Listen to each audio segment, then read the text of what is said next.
Hello dear student, આજનો આપણો વિષય છે વિજ્ઞાન ધોરણ 6 પાઠ 12 વિદ્યુત તથા પરિપથ.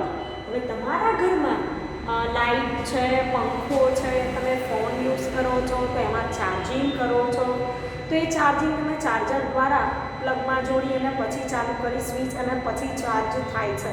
તો એ શેના દ્વારા? તો વિદ્યુત દ્વારા થાય છે. વિદ્યુત એટલે શું? બરાબર, વિદ્યુત તથા પરિપથ. એ ઉપરાંત એ જે વિદ્યુત છે, તમારા ઘરમાં વીજળી જે આવે છે એને પહોંચાડવા માટેનો પણ એક માર્ગ રસ્તો છે. તમારા ઘરમાં ડાયરેક્ટલી વીજળી ઉત્પન્ન થતી નથી. થાંભલાઓ દ્વારા, તારના થાંભલાઓ જે હોય છે એમાંથી તમારા ઘરમાં કનેક્શન આપવામાં આવે અને એ દ્વારા તમારા ઘરમાં વીજળી પહોંચવામાં આવે છે. તો આજે આપણે આ પાઠમાં, આ વિડીયોમાં શેના વિશે માહિતી મેળવીશું? તો વિદ્યુત કોષ વિશે, વિદ્યુત કોષ સાથે જોડાયેલ બલ્બ અને વિદ્યુત પરિપથ એના વિશે માહિતી મેળવીશું. વિડીયોની શરૂઆત કરીએ પ્રસ્તાવનાથી.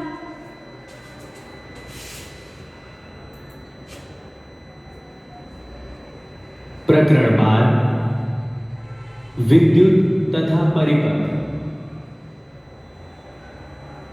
પ્રસ્તાવના.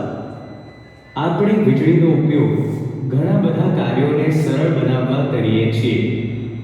ઉદાહરણ તરીકે, આપણે વીજળીનો ઉપયોગ કૂવામાંથી પંપ દ્વારા પાણી બહાર કાઢવા માટે અથવા જમીનની સપાટી પરથી પાણીને અગાશી પર રાખેલ ટાંકીમાં પહોંચાડવા માટે કરીએ છીએ. હવે આપણે વીજળીનો ઉપયોગ ક્યાં કરીએ? તો અહીંયા કીધું છે કે કૂવામાંથી પંપ દ્વારા પાણી બહાર કાઢવા માટે અથવા જમીનની સપાટી પરથી પાણીને અગાશી પર રાખેલ ટાંકીમાં પહોંચાડવા માટે પણ મદદ કરીએ છીએ. હવે કૂવામાં પાણી બહુ ઊંડું હોય તો આપણે શું કરીએ? પંપ દ્વારા બહાર કાઢીએ છીએ. અને આપણે જાણીએ કે આપણા ઘર 2 માળનું 3 માળનું ઘર હોય તો ઉપર પાણીનો ટાંકો હોય, એમાં પાણી ચડાવવા માટે આપણે શું કરવું પડે? મોટર લગાડેલી હોય અને એ મોટર પણ શેનાથી ચાલે? વિદ્યુતથી ચાલે છે. બરાબર, અહીંયા તમે જોઈ શકો છો ચિત્રમાં. આપણે અંધારામાં ઉજાસ ફેલાવવા વીજળીનો ગોળો અથવા ટ્યુબલાઇટ પર શાકભાજી, દૂધ તેમજ રાંધેલો ખોરાક તાજો રાખવા ફ્રીજ, કપડામાંથી કરચલીઓ કાઢવા ઇસ્ત્રી તેમજ ક્રિકેટની મેચ જોવા ટીવીનો ઉપયોગ કરીએ છીએ. હવે આપણે જોઈએ અંધારામાંથી ઉજાસ ફેલાવવા વીજળીનો ગોળો અથવા ટ્યુબલાઇટ, ફળ, શાકભાજી, દૂધ તેમજ રાંધેલો ખોરાક તાજો રાખવા ફ્રીજ, એટલે કે રાંધેલા ખોરાકને તાજો રાખવા આપણે શેનો ઉપયોગ કરીએ? ફ્રીજનો. કપડામાંથી કરચલીઓ કાઢવા ઇસ્ત્રી તેમજ ક્રિકેટની મેચ જોવા માટે આપણે શેનો ઉપયોગ કરીએ છીએ? તો વિદ્યાર્થી મિત્રો, આપણે ટીવીનો ઉપયોગ કરીએ છીએ. આ બધા સાધનો વીજળીથી ચાલે છે. હવે તમે તમારા ઘરમાં નજર કરશો તો ટીવી છે, ફ્રીજ છે, ઇસ્ત્રી છે, એસી, વોશિંગ મશીન કે માઇક્રોવેવ ઓવન કે તમારું ચાર્જરનું પ્લગ, મોટર, બધા જ જે સાધનો છે શેનાથી ચાલે છે? તો વીજળીથી ચાલે છે. વીજળી એટલે એ ગુજરાતી શબ્દ છે, એને આપણે વિદ્યુત પણ કહી શકીએ. સૂરજ આથમ્યા પછી પણ આપણા ઘરો, રસ્તાઓ, ઓફિસો તથા કારખાનાઓને વીજળી પ્રકાશિત કરે છે. હવે સૂરજ આથમી જાય, બરાબર? સૂરજ આથમ્યા પછી પણ આપણા ઘરો, રસ્તાઓ, ઓફિસો તથા કારખાનાઓને વીજળી પ્રકાશિત કરે છે. તે રાત્રે સતત કામ કરવામાં આપણને સહાય કરે છે. હવે શું કરે કે આપણે રાત્રે, પહેલાંના સમયમાં તો કેવું હતું કે સૂર્યથી બધું ચાલતું હતું, સૂર્ય ઉર્જાથી પણ ચાલતું હતું. પણ હવે સમય જેમ જેમ બદલાતો ગયો, ટેકનોલોજીનો વિકાસ થતો ગયો છે. હવે આપણે મોડી રાત્રે સુધી કંપની હોય છે જે એ ચાલુ હોય છે, કંપનીમાં સાધનો બધા ચાલુ હોય, એ ઉપરાંત મોડી રાત સુધી સાયન્ટિસ્ટો હોય કે આવી રીતે કન્સ્ટ્રક્શન સાઇટ હોય, વિદ્યાર્થીઓ હોય તો એ ભણતા હોય, બધી જ જગ્યાએ કામ ચાલુ હોય તો રાત્રે પણ વીજળીની જરૂર પડે છે, પ્રકાશની જરૂર પડે છે. તો રાત્રે પણ એ આપણને સહાય કરે છે. વીજળી આપણને વીજ મથકમાંથી પ્રાપ્ત થાય છે. હવે તમારા ઘરમાં વીજળી તો છે છે પણ એ વીજળી ક્યાંથી આવે? તો વિદ્યાર્થી મિત્રો, વીજ મથકમાં વીજળીનું ઉત્પાદન કરવામાં આવે છે. એ વીજ મથકમાંથી તારના થાંભલાઓ દ્વારા એક શહેરમાંથી બીજા શહેર, એક રાજ્યમાંથી બીજા રાજ્યમાં એવી રીતે વીજળી પહોંચાડવામાં આવતી હોય છે. તો એ શેમાંથી પ્રાપ્ત થાય? વીજ મથકમાંથી. છતાં પણ વીજળીનો પુરવઠો ઠપ થઈ શકે છે અથવા અમુક સ્થાનો પર વીજળી ઉપલબ્ધ નથી થઈ શકતી. એવી હવે હાલની તારીખમાં પણ ઘણી જગ્યાએ એવું છે કે વીજળી પહોંચી શકી નથી. તો એવી જગ્યાએ શું કરે છે? તો બીજા જે કૃત્રિમ સાધનો હોય એનો ઉપયોગ કરી અને પછી વીજળી મેળવે છે. એવી સ્થિતિમાં આપણે પ્રકાશ માટે ટોર્ચનો ઉપયોગ કરીએ છીએ.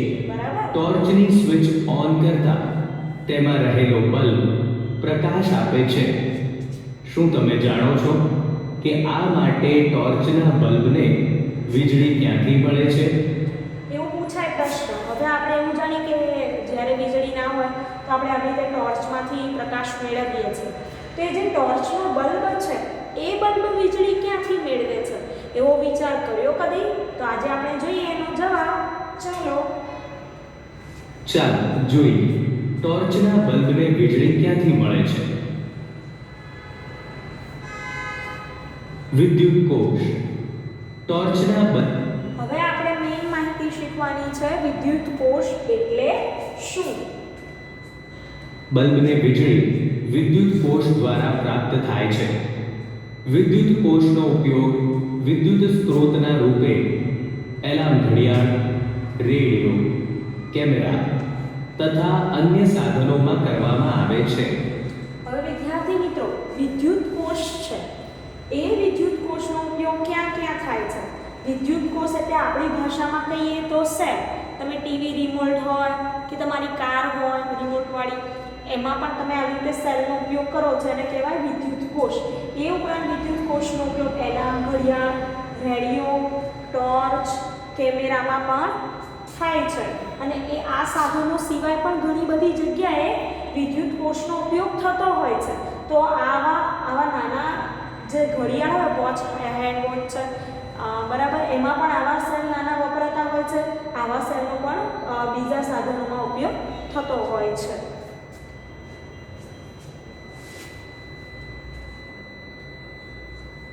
શું તમે વિદ્યુત કોષને ધ્યાનપૂર્વક જોયો છે? તમે એ જોયું હશે કે તેની એક બાજુ ધાતુની ટોપી તથા બીજી બાજુ ધાતુની ડિસ્ક હોય છે. વિદ્યાર્થી મિત્રો, આ છે વિદ્યુત કોષ. શું છે? વિદ્યુત કોષ. વિદ્યુત કોષમાં રચના અત્યાર સુધી તમે મમ્મી પપ્પા બગડી જાય સેલ તો બીજું ફિટ કરી દેતા હશે, પણ તમે એની રચના જોઈ છે? તો એકવાર તમે એની રચના જોજો. ઉપર હોય છે જે ગોળાકાર ટોપી જેવો ભાગ છે એને કહેવાય ધાતુની ટોપી, અને નીચે જે આવી સપાટી હોય છે એને કહેવાય છે ધાતુની ડિસ્ક એટલે કે તકતી. આગળના વિડીયોમાં હું તમને આકૃતિ દોરાવીશ ત્યારે તમે નોટબુકમાં દોરશો એટલે તમને ખબર પડી જશે. તો યાદ રાખજો, ઉપરનો ભાગ હોય એને કહેવાય ધાતુની ટોપી, નીચે ધાતુની ડિસ્ક અથવા તકતી. શું તમે વિદ્યુત કોષ ઉપર એક ધન ચિહ્ન પ્લસ તથા એક ઋણ ચિહ્ન માઇનસ જોયું છે? હવે વાત કરીએ કે વિદ્યુત કોષમાં ઉપરની તરફ જે ધાતુની ટોપી હોય ત્યાં પ્લસની નિશાની હોય, ધન ચિહ્ન, અને નીચે જે નિશાની હોય એ કઈ છે? ઋણ ચિહ્ન. વિદ્યુત કોષમાં ધાતુની ટોપી ધન છેડો તથા ધાતુની તકતી ઋણ છેડો કહેવાય છે. બધા જ વિદ્યુત કોષમાં બે છેડા હોય છે, જેમાં એક ધન છે તે અને બીજો ઋણ છેડો હોય છે. વિદ્યુત કોષમાં બે છેડા હોય છે. યાદ રાખજો, વિદ્યુત કોષમાં બે છેડા, એક ધન છેડો અને બીજો ઋણ છેડો. વિદ્યુત કોષમાં સંગ્રહિત રાસાયણિક પદાર્થમાંથી વિદ્યુત કોષ વીજળી ઉત્પન્ન કરે છે. જ્યારે વિદ્યુત કોષમાં રહેલ રાસાયણિક પદાર્થ વપરાઈ જાય છે ત્યારે વિદ્યુત કોષ વિદ્યુત એટલે કે વીજળી પેદા કરવાનું બંધ કરી દે છે. તમને ખબર છે કે વિદ્યુત કોષમાં રાસાયણિક પદાર્થ આવેલો હોય છે, એ રાસાયણિક પદાર્થમાંથી વીજળી ઉત્પન્ન થાય. હવે જ્યારે રાસાયણિક પદાર્થ શું થાય, પૂરો થઈ જાય એટલે એ ટોર્ચ છે કે બીજા જેમાં પણ આપણે નાખ્યું હોય વિદ્યુત કોષ, એ કામ કરવાનું શું થઈ જશે, બંધ થઈ જશે. તમે ઘણી વાર એવું કહેતા હોય કે રિમોટમાં કે એમાં પાવર નાખ્યો છે કે સેલ નાખ્યા છે, સેલ જતા રહે, તો એમાં કેમ એવું થાય છે, કામ નથી કરતા, કારણ કે રાસાયણિક પદાર્થ શું થાય, વપરાય જાય છે. ત્યારે તે વિદ્યુત કોષને એક નવા વિદ્યુત કોષથી બદલવો પડે છે. ચેતવણી: તમે વિદ્યુત થાંભલા, વિદ્યુત મથકો તથા અન્ય સ્થાનો પર આ પ્રકારના ચિહ્નો જોયા હશે. હવે તમે વિદ્યુત થાંભલા, વિદ્યુત મથક કે વિદ્યુત આવી રીતે જે બીજા લાઈનના થાંભલા હોય તે, ત્યાં આગળ આવી રીતે ચેતવણી, ખતરાની નિશાની જોઈ હશે, લખ્યું હશે ખતરા કે ચેતવણી, કે અહીંયા સ્પર્શ કરવો નહીં, ડેન્જર, બરાબર. કેમ? કારણ કે ત્યાં તમે અડો તો શું થાય, તમારા જાનને પણ નુકસાન પહોંચી શકે છે, તમે મૃત્યુ પણ પામી શકો શોર્ટ સર્કિટ થવાને લીધે. આ દર્શાવે છે કે વીજળીનો ઉપયોગ સાવચેતીથી ન કરવામાં આવે તો તે અત્યંત ખતરનાક પુરવાર થાય છે. જો વીજળી તથા વીજળીથી ચાલતા ઉપકરણોને સાવધાનીપૂર્વક ઉપયોગ ન કરવામાં આવે તો ગંભીર ઈજા અથવા મૃત્યુ પણ થઈ શકે છે. હવે જો અહીંયા શું કીધું છે કે જો વીજળી તથા વીજળીથી ચાલતા ઉપકરણોને સાવધાનીપૂર્વક ઉપયોગ ન કરવામાં આવે તો ગંભીર ઈજા અને મૃત્યુ પણ થઈ શકે છે. કે વીજળીથી ચાલતા જે સાધનો છે, બરાબર, ત્યાં આવી રીતે પક્ષીઓ બેઠા હોય, પક્ષીઓને તો ખબર પડે નહીં કે આવી રીતે વિદ્યુતના ઉપકરણો છે, અને ઘણી વાર શું થાય કે શોર્ટ સર્કિટના કારણે તે ગંભીર ઈજા પણ પામતા હોય છે અને મૃત્યુ પણ પામતા હોય છે. આથી તમારે વીજળીના તાર તથા સોકેટનો ક્યારેય પ્રયોગ કરવો જોઈએ નહીં. હવે નાના બાળકો શું થાય કે આવી રીતે જે વીજળીના તાર અને સોકેટ હોય છે, ઘરમાં સ્વિચ હોય અને આવી રીતે પ્લગ હોય, તો એમાં શું કરે કે આંગળી નાખશે અથવા તો કોઈ વસ્તુથી એમાં ચાલુ કરવાની કોશિશ કરતા હોય નાખીને, તો આવો પ્રયોગ તમારે કરવો જોઈએ નહીં. તમારા જાનને શું પહોંચે, તો નુકસાન પહોંચે, તમારું જાન જોખમમાં પણ આવી શકે છે. યાદ રાખો કે પોર્ટેબલ જનરેટર દ્વારા ઉત્પન્ન કરવામાં આવતી વીજળી પણ આટલી જ ખતરનાક હોય છે. વિદ્યુત સંબંધિત બધી પ્રવૃત્તિઓને કરવા માટે સાધારણ રીતે વિદ્યુત કોષનો જ ઉપયોગ કરવો જોઈએ. ટોર્ચના બલ્બમાં કાચની બહારની સપાટી ધાતુની સપાટી સાથે ચોંટાડેલ હોય છે. હવે જુઓ, આ છે કાચનો બલ્બ. શું છે? કાચનો બલ્બ. ઉપર કાચનો ભાગ, નીચે શું છે? ધાતુની સપાટી. હવે વિદ્યાર્થી મિત્રો, ઉપરનો ભાગ કાચનો બલ્બ, નીચે ધાતુની સપાટી છે. બલ્બની રચના પણ હું તમને દોરાવીશ, આકૃતિ તમારે નોટબુકમાં દોરવાની છે, અને વચ્ચે તમને અહીંયા પ્રશ્ન દેખાય છે, એ જોઈએ શું છે. તમે થોડો ઘરે જોયો છે. શું તમે જાણો છો કે બલ્બના કાચના આવરણની અંદર શું હોય છે? પ્રવૃત્તિ: એક ટોર્ચ લો તથા તેની અંદર રહેલ બલ્બને જુઓ. તમે તમારા શિક્ષકની મદદથી આ બલ્બને બહાર પણ કાઢી શકો છો. તમે શું જોયું? તમને કાચના બલ્બની મધ્યમાં એક પાતળો તાર દેખાશે. વિદ્યાર્થી મિત્રો, કાચના બલ્બની મધ્યમાં તમે જુઓ, આ કાચનો બલ્બ છે, એ કાચના બલ્બની મધ્યમાં તમને શું દેખાય છે? તો એક પાતળો તાર દેખાય છે. હવે ટોર્ચની સ્વિચ ઓન કરો અને ધ્યાનથી જુઓ કે બલ્બનો કયો ભાગ પ્રકાશિત થાય છે. પ્રકાશ ઉત્પન્ન કરતા બલ્બના પાતળા તારને ફિલામેન્ટ કહે છે. હવે જે પ્રકાશ ઉત્પન્ન કરતો પાતળો તાર છે વિદ્યાર્થી મિત્રો, એ પાતળા તારને શું કહેવાય? ફિલામેન્ટ. આ બલ્બનો ઉપરનો ભાગ પ્રકાશિત નથી થતો, એ ફિલામેન્ટ છે એ પ્રકાશિત થાય છે. આ ફિલામેન્ટ બે મોટા તારની વચ્ચે જોડાયેલો હોય છે. જે ફિલામેન્ટને આધાર પૂરો પાડે છે. આ મોટા તારોમાંથી એક મોટો તાર બલ્બની સપાટી પર ધાતુના ઢાંચા સાથે જોડાયેલ હોય છે, જ્યારે બીજો મોટો તાર આધાર કેન્દ્ર પર ધાતુની અણી પર જોડાયેલ હોય છે. એક ભાગ આવી રીતે સાઈડમાં અને બીજો ક્યાંક તો ધાતુના કેન્દ્ર પર નીચે અણી સાથે જોડાયેલ હોય. બલ્બના આધાર પર ધાતુનો ઢાંચો તથા ધાતુની અણી એ બલ્બના બે ટર્મિનલ છે. આ બંને ટર્મિનલ એવા પ્રકારે રાખવામાં આવે છે કે તે એકબીજાને અડકી ન શકે.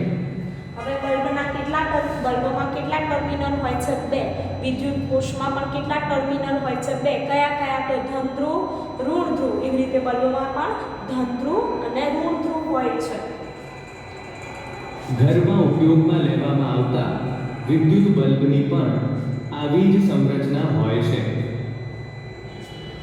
આવા પ્રકારના વિદ્યુત કોષ તથા વિદ્યુત બલ્બ બંનેમાં બે બે ટર્મિનલ હોય છે. તેમાં આ બે ટર્મિનલ શા માટે હોય છે? હવે પૂછાય કે કેટલા ટર્મિનલ હોય વિદ્યુત કોષને? બે. મેં કહ્યું હમણાં ધન ધ્રુવ, ઋણ ધ્રુવ. પણ એ ટર્મિનલ કેમ આપવામાં આવે છે? ચાલો જોઈએ.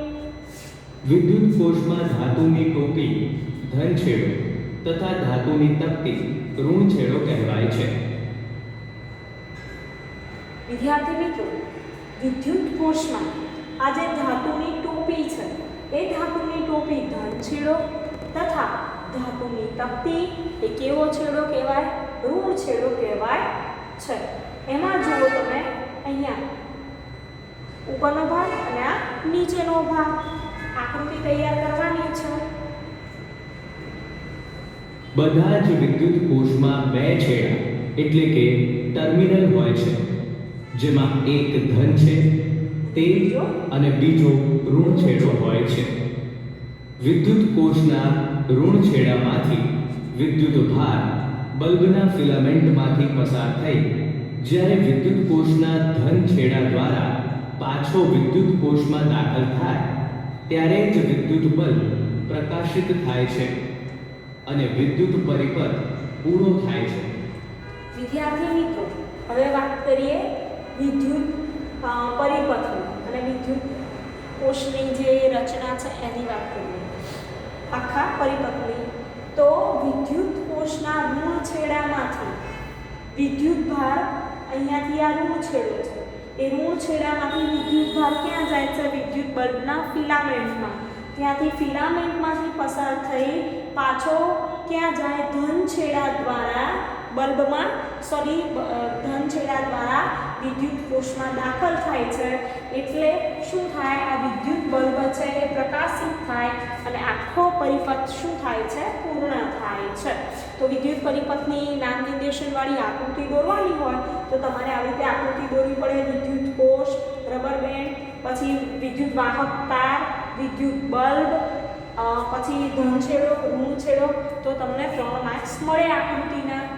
અને ક્યાંથી ક્યાં પસાર થાય યાદ રાખવાનું. ઋણ છેડામાંથી વિદ્યુત બલ્બમાંથી ધન છેડા દ્વારા ફરીથી વિદ્યુત કોષમાં, એટલે પરિપથ પૂરો.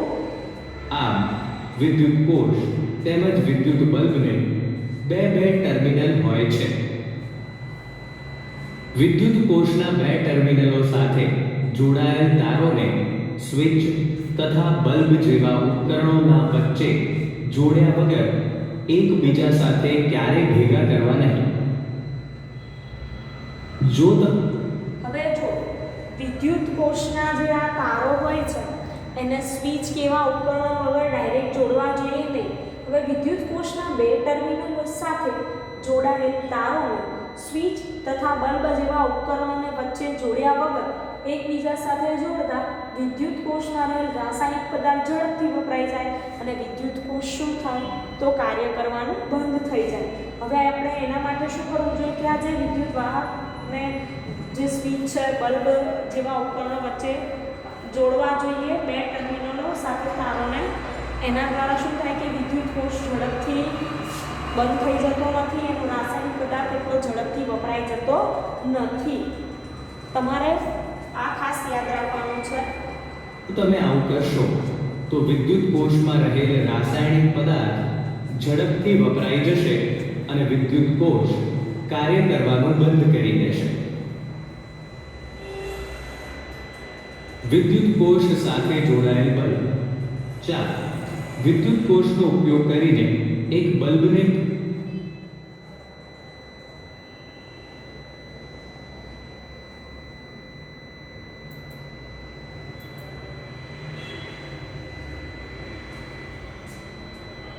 વિદ્યાર્થી મિત્રો, હવે તમે આ વિડીયોમાં શેની માહિતી મેળવી? તો પહેલાં આપણે જોયું કે વીજળી એટલે શું, બરાબર. ત્યારબાદ જોયું વિદ્યુત કોષ, કે વિદ્યુત કોષમાં 2 ટર્મિનલ હોય છે, ધન ધ્રુવ અને ઋણ ધ્રુવ. એ ઉપરાંત ઉપરનો જે ભાગ છે ગોળાકાર, એને કહેવાય ધાતુની ટોપી. નીચેનો જે ભાગ છે એને કહેવાય ધાતુની ડિસ્ક. ત્યારબાદ વિદ્યુત કોષમાં શું રહેલું હોય છે? તો વિદ્યુત કોષમાં રાસાયણિક પદાર્થ રહેલો હોય છે. રાસાયણિક પદાર્થ દ્વારા વિદ્યુત કોષમાં વીજળી ઉત્પન્ન થાય છે. જ્યારે રાસાયણિક પદાર્થ વપરાઈ જાય ત્યારે વિદ્યુત કોષ કામ કરવાનું બંધ કરી દે છે. ત્યારબાદ તમે શું જોયું કે ટોર્ચ છે. ટોર્ચ કેવી રીતે? ટોર્ચનો બલ્બ છે શામાંથી વીજળી મેળવે છે? તો ટોર્ચનો બલ્બ વિદ્યુત કોષમાંથી વીજળી મેળવે છે. એમાં પણ એવું હોય છે કે સ્વિચ જોડાયેલું હોય છે વિદ્યુત કોષ સાથે, અને પછી એ કામ કરે છે. ઘણીવાર શું થાય કે આપણે આ રીતે વિદ્યુત તાર વચ્ચે બલ્બ કે જે જોડ્યા હોય સ્વિચ, એમાં એમને જોડી દઈએ તો વિદ્યુત કોષ વધારે પડતા શું થાય? વપરાઈ જાય અને પછી કામ કરવાનું બંધ કરી દે છે. પછી જોઈએ કે વિદ્યુત પરિપથ એટલે શું? તો વિદ્યુતના વહેવાના માર્ગને વિદ્યુત પરિપથ કહેવાય છે. વ્યાખ્યા તમારે તૈયાર કરવાની રહેશે કે વિદ્યુતને વહેવા માટે જે પથ જોઈએ, જે માર્ગ જોઈએ, અને એ માર્ગ જે પૂરો પાડ્યા છે તાર દ્વારા. આપણે જાણીએ છીએ કે શહેરોમાં થાંભલાઓ લાગેલા છે તાર, શેના માટે? તો વીજળીને પહોંચાડવા માટે હોય છે. તો વિદ્યુતને વહેવા માટેના માર્ગને કહેવાય છે વિદ્યુત પરિપથ. હવે અહીંયા તમે વિદ્યુત પરિપથ જોયો કે કેવી રીતે કામ કરે? તો જે વિદ્યુત કોષ છે એના ઋણ છેડામાંથી બલ્બમાં જાય, બલ્બમાંથી પાછો ધન છેડા દ્વારા પાછો વિદ્યુત કોષમાં જાય, અને આખું પરિપથ પૂર્ણ થાય એટલે બલ્બ પ્રકાશિત થાય. જો કોઈ એક છેડો છૂટો કરી દેવામાં આવે તો બલ્બ પ્રકાશિત થશે નહીં. તો આ વિડીયોમાં આપણે આટલે સુધી માહિતી રાખીશું. બીજી માહિતી આપણે આગળના વિડીયોમાં જોઈશું. Thank you.